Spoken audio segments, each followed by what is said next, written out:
Hello students, welcome है आप सबका क्लास 9 चैप्टर 7 जीवों में विविधता पार्ट 2 में। जैसा कि हमने पार्ट 1 में पढ़ा था कि हमारी पृथ्वी के ऊपर असंख्य जीव प्रेजेंट हैं और ये सभी जीव एक जैसे हैं नहीं, ये सभी जीव अपने आप में यूनिक हैं, ये एक दूसरे से बिल्कुल भिन्न हैं और इसी से क्या निर्माण होता है, जीवों में विविधता, जीवों में भिन्नता। हमारी फर्स्ट वीडियो में हमने डिस्कस किया था कि किस तरह से गाय, बंदर, मनुष्य, पेड़ पौधे एक दूसरे से बिल्कुल डिफरेंट होते हैं और वहीं पर हमने डिस्कस किया था वर्गीकरण के बारे में। क्या डिस्कस किया, आया आपके माइंड में कि वर्गीकरण का आधार क्या है, कौन से लक्षण मूल लक्षण होते हैं, कौन से ऐसे लक्षण हैं जिनको हमने विशेष ध्यान में रखना है तथा बड़े समूहों का निर्माण करेंगे और उसके बाद के लक्षण जो है वो अन्य समूहों के निर्माण में हमारी हेल्प करते हैं। एज वेल एज हमने जैव विकास के बारे में पढ़ा था। जैव विकास, विकास का मीनिंग क्या होता है, डेवलपमेंट मीन्स जो पुराने जीव थे, जो सरल जीव थे, उनमें डिफरेंसेस आते गए, उनमें चेंजेस आती गई और जिसके द्वारा हमारे पास जटिल जीवों का निर्माण हुआ। आज की इस वीडियो में हम डिस्कस करने जा रहे हैं कि किस तरह से विभिन्न वैज्ञानिकों के प्रयासों से जीवों का वर्गीकरण किया गया। तो स्टार्ट कर रहे हैं हमारे फर्स्ट टॉपिक से, जैव विविधता। जैव विविधता का मीनिंग होता है जीवों में पाई जाने वाली विविधता। यह शब्द किसी विशेष क्षेत्र में पाए जाने वाले विभिन्न जीव रूपों को दर्शाता है। मीन्स जब भी हम किसी तरह की विभिन्नता के बारे में डिस्कस करते हैं तो हम एक स्पेशल एरिया के बारे में डिस्कस करते हैं कि वहां पर किस तरह के विभिन्न प्रकार के जीव रूप पाए जाते हैं। नो डाउट ये सभी जीव एक दूसरे को प्रभावित करते हैं अपनी एक्टिविटीज के थ्रू। ये सभी जीव एक ही तरह के पर्यावरण में प्रेजेंट होते हैं, तो इन सभी के द्वारा एक स्थायी समुदाय का निर्माण होता है और इस स्थायी समुदाय को सबसे अधिक चेंज कौन करता है, मनुष्य मीन्स हम लोग। नो डाउट बहुत से डिफरेंट फैक्टर हैं, जैसे भूमि क्या है, किस तरह की मिट्टी वहां पर प्रेजेंट है, क्या जलवायु है, किस तरह की जल वहां पर प्रेजेंट है, ये बहुत से फैक्टर हैं जो वहां पर प्रेजेंट प्रजातियों में बदलाव लाने में हेल्प करते हैं। आपको हैरानी होगी कि हमारी पृथ्वी के ऊपर लगभग 1 करोड़ प्रजातियां पाई जाती हैं, मीन्स सजीव 1 करोड़ लगभग पाए जाते हैं और हमें सिर्फ कितने जीवों की नॉलेज है, सिर्फ 10 लाख या फिर ज्यादा से ज्यादा 20 लाख, मीन्स लगभग 80 लाख प्रजातियों के बारे में हमें पूरी जानकारी भी नहीं है। तो समझ सकते हैं कि कितने डिफरेंट टाइप के जीव हमारे आसपास प्रेजेंट होते हैं। सबसे अधिक जो डाइवर्सिटी पाई जाती है, जो विविधता पाई जाती है, वो पाई जाती है कर्क रेखा तथा मकर रेखा के बीच। कर्क रेखा मकर रेखा समझ आ रही है भूगोल में, मीन्स आपकी जो सोशल स्टडी होती है या सोशल साइंस कह देते हैं, वहां पर भूगोल में आपने मैप में रेखाएं जाती हुई देखी होंगी। मैं उन्हीं रेखाओं की बात कर रही हूँ, कर्क रेखा तथा मकर रेखा। तो वो जो एरिया है कर्क रेखा तथा मकर रेखा के बीच, वहां पर बहुत अधिक गर्मी है, बिकॉज सन की रेस सीधी वहां पर पड़ रही होती है। एज वेल एज वहां पर नमी भी बहुत अधिक है, जिसके कारण वहां पर बहुत तरह की प्रजातियां बेटा पाई जाती हैं, असंख्य तरह की प्रजातियां वहां पर प्रेजेंट होती हैं। इसी कारण उस क्षेत्र को हम नाम क्या देते हैं, मेगा डाइवर्सिटी क्षेत्र। ये आपसे 1 मार्क्स में पूछा जा सकता है कि कौन सा ऐसा क्षेत्र है जिसे हम मेगा डाइवर्सिटी क्षेत्र का नाम देते हैं। इसके अलावा ये ऐसा नहीं है कि सभी देशों में ही डिफरेंट तरह की प्रजातियां प्रेजेंट होती हैं। लगभग इसका हाफ मीन्स 50 लाख जो प्रजातियां हैं वो कुछ एक देशों तक ही सीमित है। जैसे हमारे भारत में चीन, इंडोनेशिया, ब्राजील, मेक्सिको, यहाँ पर बहुत अधिक तरह की जीव रूप पाए जाते हैं, बहुत अधिक विभिन्नता पाई जाती है। मतलब कुछ देश है जहाँ पर विभिन्नताएं बहुत अधिक है और कुछ देशों में जीवों की विभिन्नताएं बहुत कम होती हैं। तो ये तो था कि किस तरह से जैव अलग अलग विभिन्न तरह की स्पेशलिटीज को रिप्रेजेंट करते हैं, कहाँ पर अधिक मात्रा में आपको विभिन्नताएं देखने को मिलती हैं, कहाँ पर कम विभिन्नताएं मिलती हैं। लेकिन हमने मेन इस चैप्टर में क्या डिस्कस करना है कि किस तरह से इन विभिन्न रूपों को हम याद करेंगे, और उसके लिए हमने पहली वीडियो में ही डिस्कस किया था। हमारे पास मेन पॉइंट ऑफ व्यू क्या होता है, जीवों का वर्गीकरण। वर्गीकरण या क्लासिफिकेशन बहुत ही आसान टर्म होती है। जब हम इसको साइंस के लेवल के ऊपर देखते हैं तो हमें लगता है यह बिल्कुल न्यू हमारे पास कंसेप्ट है, परंतु ऐसा नहीं है। लेट आप अपने स्कूल बैग की बात करते हो, तो मैं बात कर रही हूँ स्कूल बैग की। जब हम बैग को ओपन करते हैं तो हमें उसके अंदर क्या नजर आता है? ऑब्वियस है, कुछ किताबें नजर आएंगी,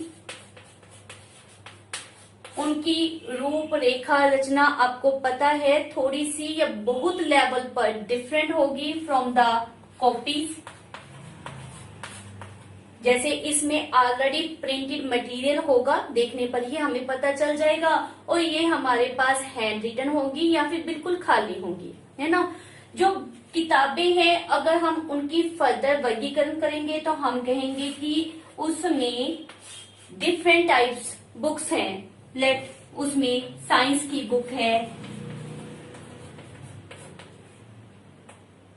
सामाजिक शिक्षा की बुक है, और हिंदी, इंग्लिश।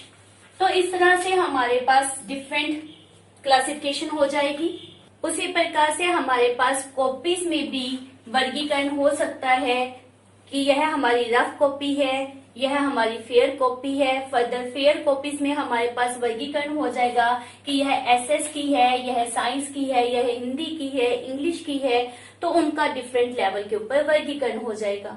तो यह तो सिंपल हमारे पास मेथड है जो हम अपनी डेली लाइफ में भी यूज करते हैं। इसी तरह से जैसे अभी हमने बैग में वर्गीकरण किया है, उसी तरह से किसी विशेष क्षेत्र में जो जीव जंतु पाए जाते हैं, जो पेड़ पौधे पाए जाते हैं, उन सब का वर्गीकरण किया गया बाय द डिफरेंट साइंटिस्ट। तो किस तरह से उन्होंने वर्गीकरण किया उसको अब हम स्टडी करते हैं। वर्गीकरण में सबसे पहले योगदान दिया गया by the scientist Carolus Linnaeus के द्वारा, जिसे हम फादर ऑफ टैक्सोनॉमी के नाम से भी जानते हैं। उन्होंने हमारे पास सभी जीवों को वर्गीकृत किया था सिर्फ दो जगत में, जिसे हम कहते हैं द्विजगतीय प्रणाली, मीन्स टू किंगडम क्लासिफिकेशन। तो उन्होंने किस तरह से वर्गीकरण किया? जगत प्राणी तथा जगत पादप, सिर्फ ये दो जगत बनाए, और जहां जितने भी पृथ्वी के ऊपर जीव प्रेजेंट थे उनको इन दो जगत में वर्गीकृत कर दिया। बेसिस क्या लिया, कौन से उन्होंने लक्षण स्टडी किए जिसके द्वारा सिर्फ दो ही जगत बनाए गए? तो उन्होंने हमारे पास सबसे पहले जगत प्राणी में वो सभी जीव लिए जो एक स्थान से दूसरे स्थान तक चल सकते थे, जो अपने भोजन का निर्माण अपने आप नहीं कर सकते थे, जिन जीवों में कोशिका भित्ति प्रेजेंट नहीं थी, उन सभी को भी जगत प्राणी में रखा गया।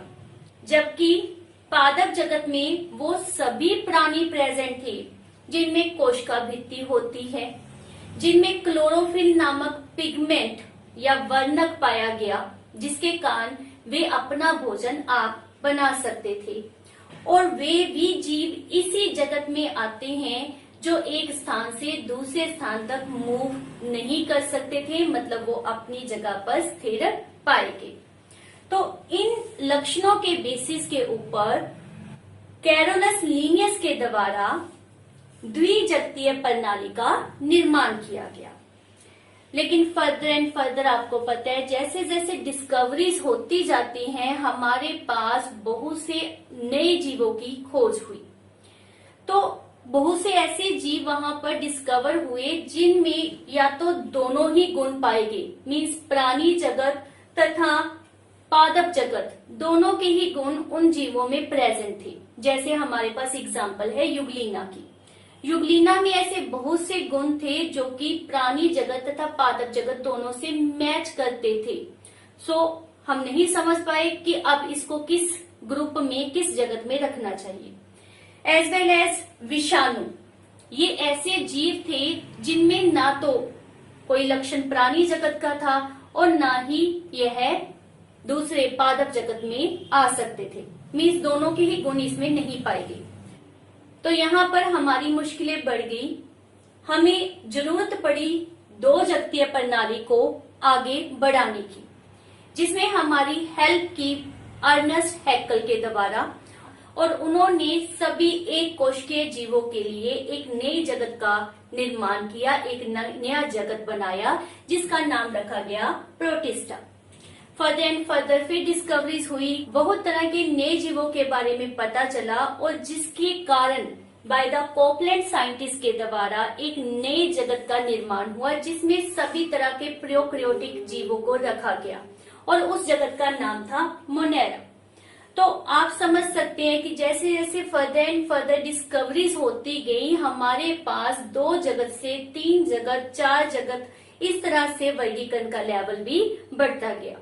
एट लास्ट रॉबर्ट वेटेकर के द्वारा सन 1959 में हमारे पास 5 जगत प्रणाली दी गई, मीन्स 5 किंगडम क्लासिफिकेशन दी गई, जिसमें हमारे पास कौन कौन से किंगडम या जगत प्रेजेंट थे।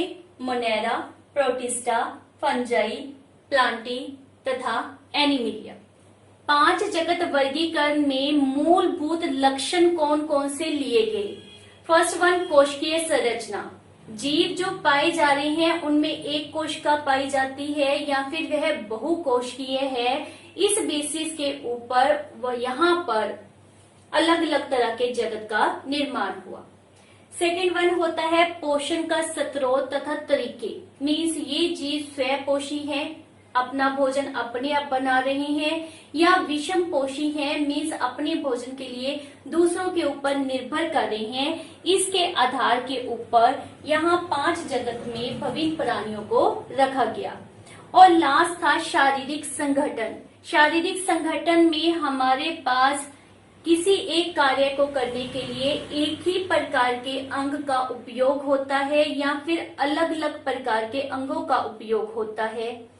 उनका संगठन सरल प्रकार का है या फिर जटिल प्रकार का है, इसके आधार के ऊपर जीवों को इन 5 जगत में क्लासिफाई किया गया।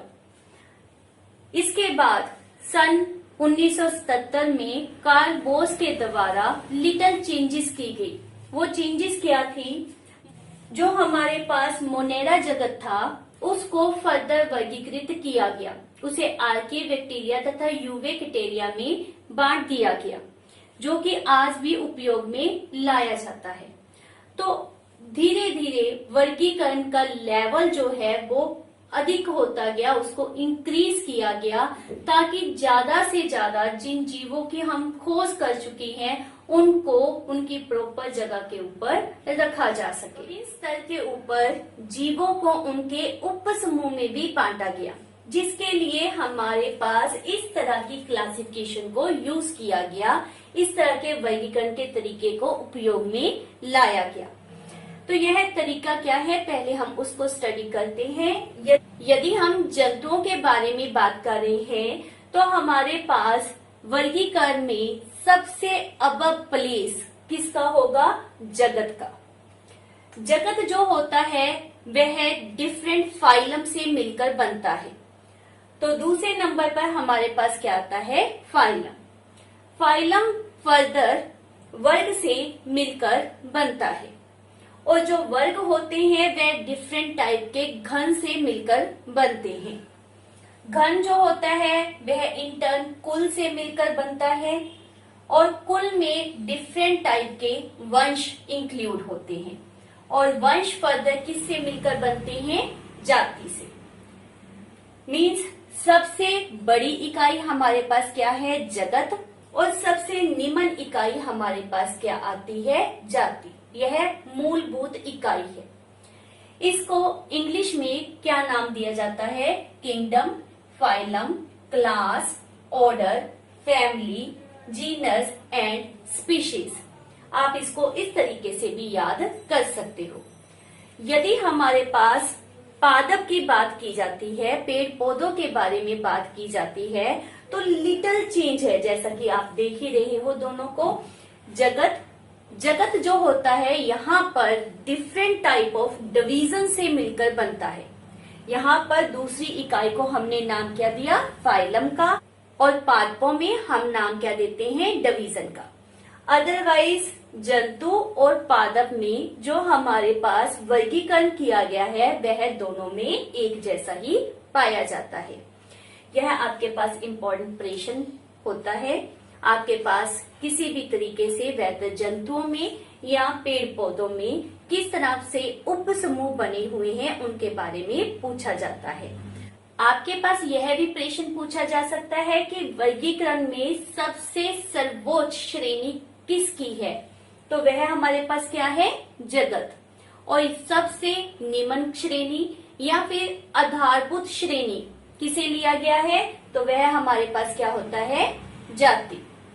तो कहने का भाव क्या है कि जो जाति होती है उसमें सभी जीव बाहरी रूप से अप्रोक्सीमेट एक जैसे होते हैं, उनमें काफी समानता होती है, वे जनन भी कर सकते हैं। डिफरेंट टाइप्स की जाति मिलकर वंश बनाएंगी, वंश कुल का निर्माण करेंगे, कुल फर्दर घन मिलकर वर्ग, वर्ग से फाइलम या फिर डिवीजन का निर्माण होगा और फाइलम से मिलकर या फिर डिवीजन से मिलकर हमारे पास निर्माण किसका होता है? जगत का। तो वर्गीकरण की इन विभिन्न श्रेणियों को आपने अच्छी तरह से लर्न करना है। तो रॉबर्ट बी टेकर के द्वारा दिए गए 5 किंगडम क्लासिफिकेशन या कह सकते हैं 5 जगत वर्गीकरण को हम इजीली इस फ्लो चार्ट के द्वारा याद रख सकते हैं। इसे याद रखने के लिए हमने पहले माइंड में रखने हैं वही मेन 3 पॉइंट जिसके बेसिस के ऊपर यहाँ पर वर्गीकरण किया गया।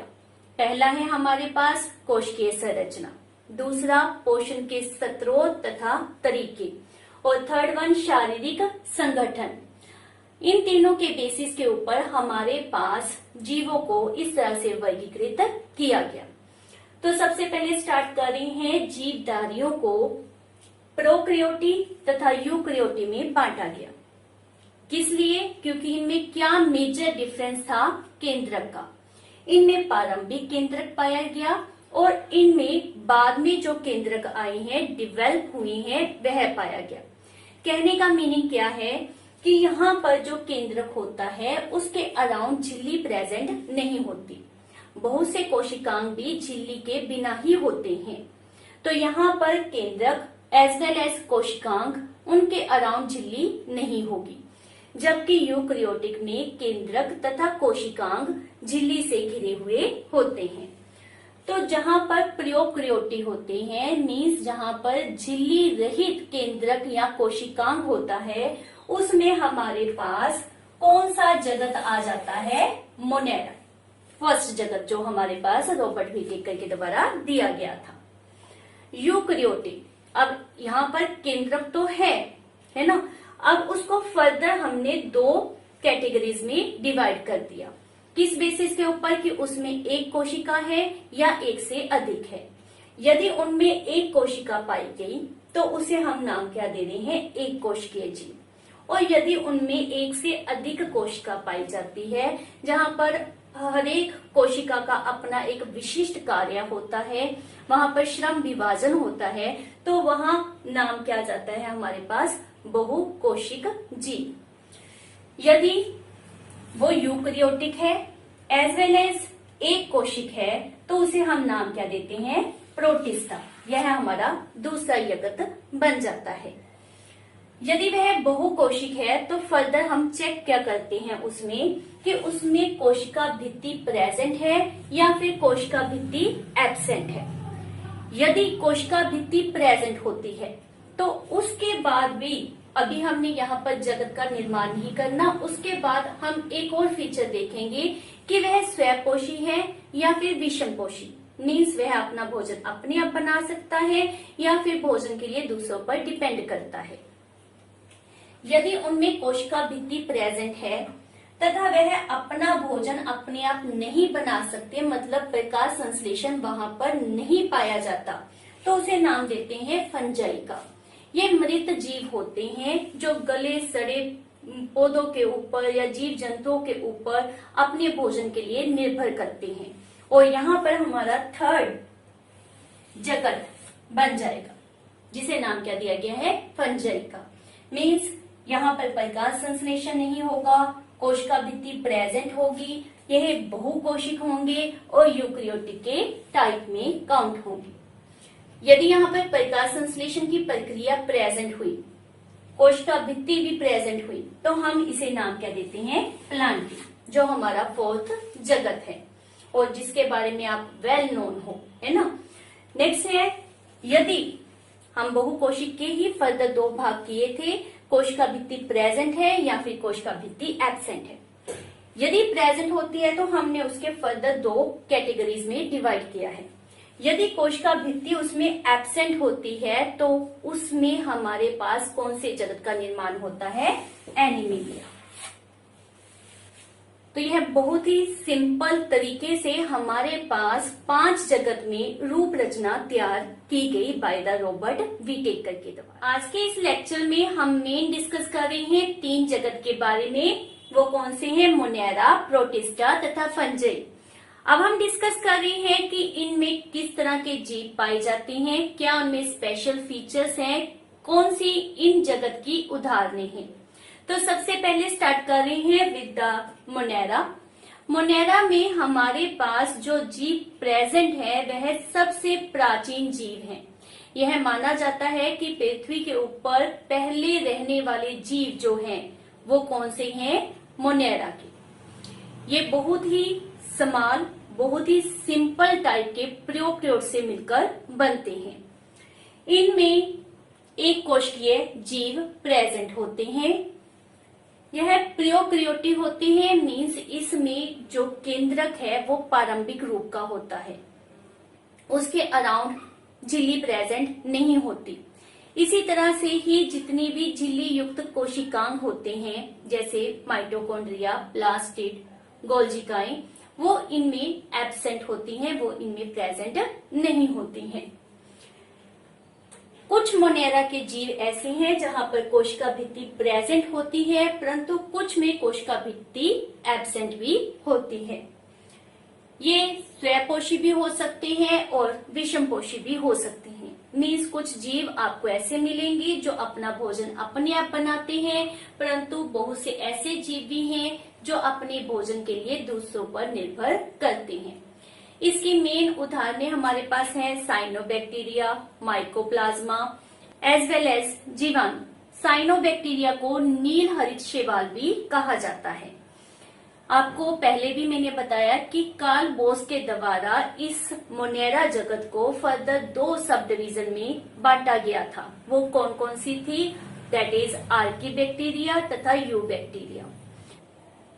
मोनेरा के बहुत से जीवों में, जैसा कि आपको डायग्राम में दिखाया गया है, सिंगल स्ट्रैंड फ्लैजेला प्रेजेंट होते हैं। तो ये थे गुण मोनेरा के। नेक्स्ट हमारे पास कैटेगरी है प्रोटिस्टा। प्रोटिस्टा में जो जीव प्रेजेंट होते हैं वो भी एक कोशिक होते हैं। इन दोनों में डिफरेंस पॉइंट ऑफ व्यू, जैसे कि हमने पहले जो फ्लो चार्ट किया था वहां पर देखा भी था कि यहाँ पर जो जीव होते हैं वो यूकेरियोटिक होते हैं। मींस इनका केंद्रक झिल्ली युक्त होगा, कोशिकांग झिल्ली युक्त होंगे। इनमें भी बहुत से जीव ऐसे हैं जहां पर कोशिका भित्ति प्रेजेंट होगी और बहुत से ऐसे जीव मिलेंगे जहां पर कोशिका भित्ति एब्सेंट होती है। ये भी स्वयंपोषी भी होते हैं तथा विषमपोषी, दोनों ही तरह के पाए जाते हैं। इस वर्ग के कुछ जीवों में गमन करने के लिए मीन्स इधर उधर मूव करने के लिए सीलिया या फ्लेजेला लाइक संरचनाएं पाई जाती हैं, जैसा कि आपको पैरामीशियम में दिखाया गया है। इसकी महत्वपूर्ण जो एग्जाम्पल्स हैं वो है प्रोटोजोआ, जो कि नॉर्मली इक्वेटिक हैबिटेट में पाए जाते हैं, मतलब जल में रहने वाले जीव होते हैं, जैसे कि अमीबा, पैरामीशियम, यूग्लिना। तो ये मोस्टली इसी कैटेगरी में, इसी जगत में हम स्टडी करते हैं। इसके अतिरिक्त शैवाल, डायटम्स, यह जीव भी हम प्रोटिस्टा कैटेगरी में ही स्टडी करते हैं। नेक्स्ट हमारे पास है फंजाई। फंजाई में बहुकोष्ठी जीव प्रेजेंट होते हैं। तो यहाँ पर श्रम विभाजन आपको मिलेगा, यहाँ पर बहुत सारी कोशिकाएं प्रेजेंट होंगी। ये यूकैरियोटिक होते हैं, मीन्स इसमें केंद्रक कोशिकाएं जो होते हैं वो डेवलप लेवल के आपको मिलेंगे। इनमें कोशिका भित्ति प्रेजेंट होती है, लेकिन जो कोशिका भित्ति होती है वह पौधों की तरह सेलुलोज से नहीं बनी होती। वो किससे बनी होती है? एक जटिल शर्करा से मिलकर बनी होती है, जिसका नाम क्या है? काइटिन। तो इसमें कोशिका भित्ति प्रेजेंट होती है। ये विषमपोषी होते हैं। विषमपोषी में फर्दर हमारे पास दो तरह के जीव यहाँ पर देखने को मिलते हैं। एक होते हैं मृतजीवी। इन्हें मृतजीवी मोस्टली कहा जाता है क्योंकि यह अपना भोजन गले सड़े कार्बनिक पदार्थों से बनाते हैं। इन्हें परजीवी भी कहते हैं क्योंकि इनमें ऐसे जीव भी प्रेजेंट हैं जो अपना भोजन लिविंग ऑर्गेनिज्म से ऑब्टेन करते हैं, मतलब जीवित जीव द्रव्य से अपने भोजन को प्राप्त करते हैं। इसके महत्वपूर्ण एग्जाम्पल है हमारे पास जीस्ट, मोल्ड, मशरूम एक्सेट्रा। इनमें एक और विशेष गुण पाया जाता है जिसे कहते हैं सहजीविता। सहजीविता में क्या होता है? फंजाई या फिर कवक, नील हरित शैवाल जो मोनेरा में हमने डिस्कस किया था, जिसे साइनोबैक्टीरिया कहते हैं, उसके साथ अंतर संबंध स्थापित करती है। मीनिंग क्या है कि ये दोनों जीव अपनी जरूरतों के लिए एक दूसरे के ऊपर निर्भर करते हैं। जैसा कि हमने पढ़ा था कि नील हरित शैवाल अपना भोजन आप बनाते हैं, तो वे फंजाई को भोजन प्रोवाइड करते हैं, और जो फंजाई या कवक होते हैं वह नील हरित शैवाल को प्रोटेक्शन प्रोवाइड करते हैं, सुरक्षा प्रदान करते हैं। तो इस तरह से जो संबंध स्थापित होता है उसे हम क्या नाम देते हैं? सहजीविता। इसकी बेस्ट एग्जांपल हमारे पास होती हैं लाइकेंस। लाइकेंस जो होते हैं वह रंगीन धब्बों के रूप में होते हैं, जो कि नॉर्मली पेड़ों की छालों के ऊपर हमें दिखाई देते हैं। तो ये था हमारे पास मोनेरा, प्रोटिस्टा तथा फंजाई में पाए जाने वाले जीवों में क्या क्या विशेष गुण होते हैं। तो ये था हमारा आज का टॉपिक, बहुत ही इंटरेस्टिंग वन, जिसमें हमने क्या क्या सीखा है, वर्गीकरण किस तरह से करना है, कितने हमारे पास जगत प्रेजेंट है, उनमें उप समूह किस तरह से हमने बनाए हुए हैं, और इन तीनों जगत के बारे में आपने डिटेल में स्टडी की, और यह बहुत ही इंटरेस्टिंग था।